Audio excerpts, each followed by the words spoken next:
মা কৈকেয়ী মন্ত্রণায় অযোধ্যার দশরথ রাজা তার জ্যেষ্ঠ পুত্র রামচন্দ্রকে 14 বছরের জন্য বনবাসে যাওয়ার আদেশ করলেন। প্রভু রামচন্দ্র পৃথ্বী সত্তা পালনের জন্য 14 বছর বনবাসে যাবেন বলে এই সন্ন্যাস বেশ ধারণ করলেন। এই সন্ন্যাস বেশ ধারণ করে রামচন্দ্র সবার কাছ থেকে আশীর্বাদ চাইতে গেলেন।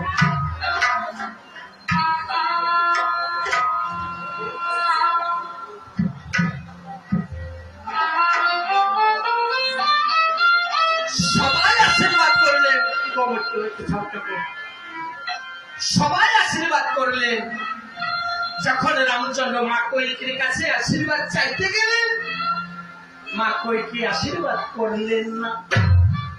প্রভু রামচন্দ্র ভাই লক্ষণের গলাটি জড়িয়ে ধরে বললেন, ভাই লক্ষণ রে বাবা, মা তো আমায় চিনল না,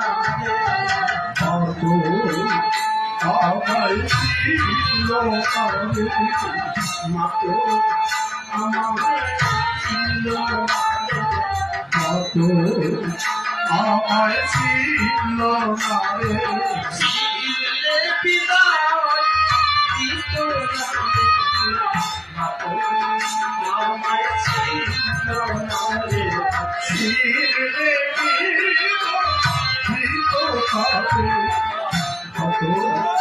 আমায় চিনল না রে, চিনলে আমায় চিনল না রে, মা তো আমায় চিনল না রে,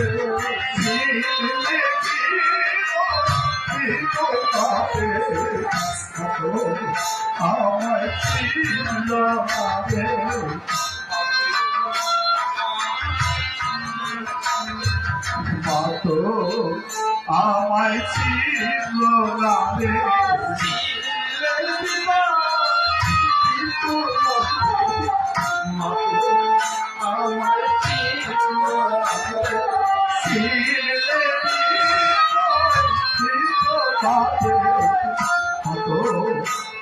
আমায় চিনল না রে,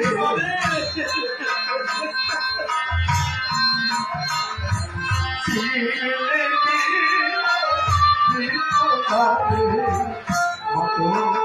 আমায় চিনল না রে।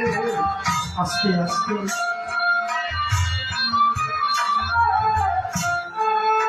প্রভু রামচন্দ্র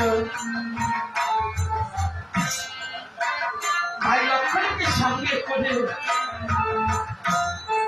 সীতাকে সাথে সাথে করে